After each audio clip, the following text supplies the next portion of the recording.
Well, to study the nature of light, various theories have been put forward by physicists at their time. So let us try to discuss some of them. First, it is Descartes and Newton's corpuscular theory, put forward in 1637. Descartes derived Snell's law. Snell's law. You know Snell's law, which gives the refractive index or relation between this rare medium and denser medium when refraction takes place. So derivation of Snell's law. Let me so Descartes what they say. Light is a stream of weightless particles, and named them as corpuscles.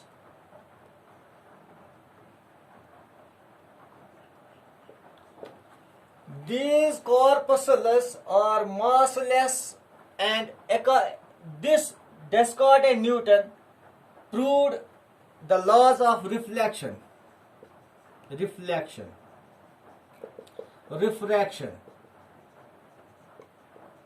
and dispersion.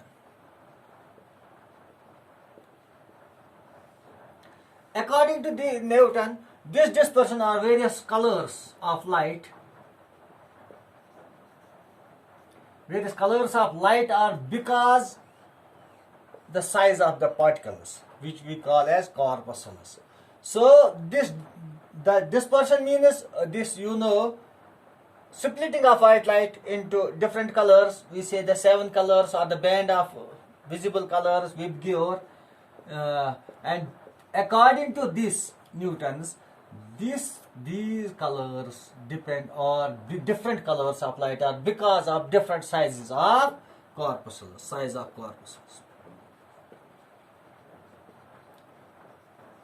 So size of corpuscles is responsible for different colors of the light. Number one. What about reflection?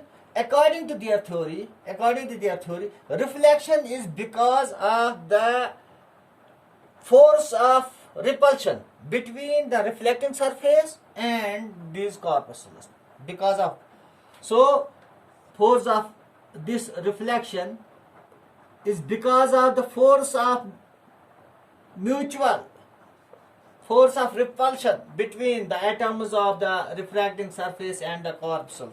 And what about refraction? Refraction is because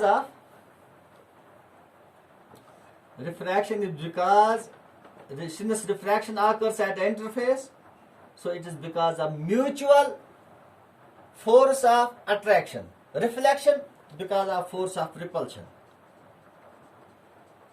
and refraction because of force of attraction. According to their theory, in a denser medium, the particles attract the corpuscles, so they move towards the normal.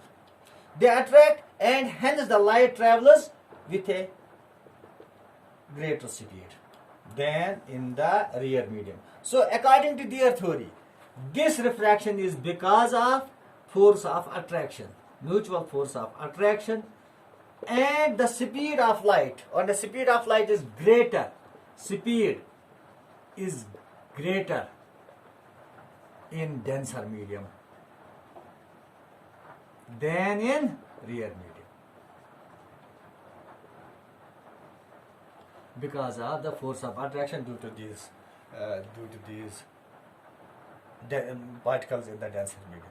But this theory was later on in 1850 somewhat discarded by Foucault, and Foucault has proved that light travels faster in vacuum than in other medium. So the speed of light is greater in the vacuum than in any other medium. So this number one, this was discarded. Number two, the contradictory statement. Here at this surface, there is always a sum of the light waves are reflected back, and some are refracted or some are absorbed. So this is contradictory. Whether there is repulsion and there is attraction. At the same time, they say there is repulsion, and at the same time there is attraction. So this was discarded. Now next theory, that is Huygens theory. Huygens or Huygens.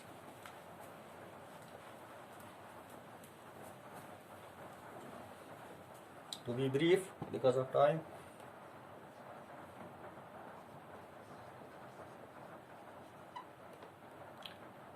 Ether medium.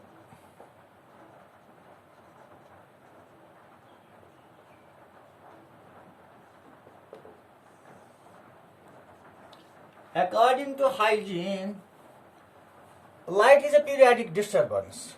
Periodic disturbance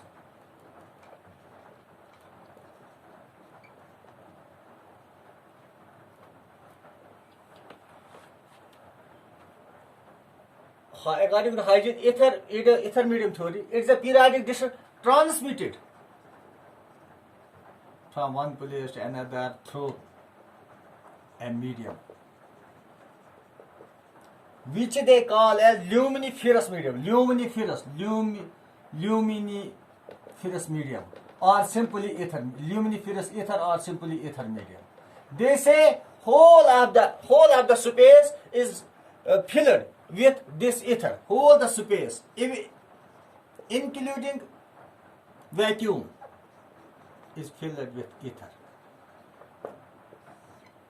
and the disturbances to this ether medium cause the transmission of light from one place to another.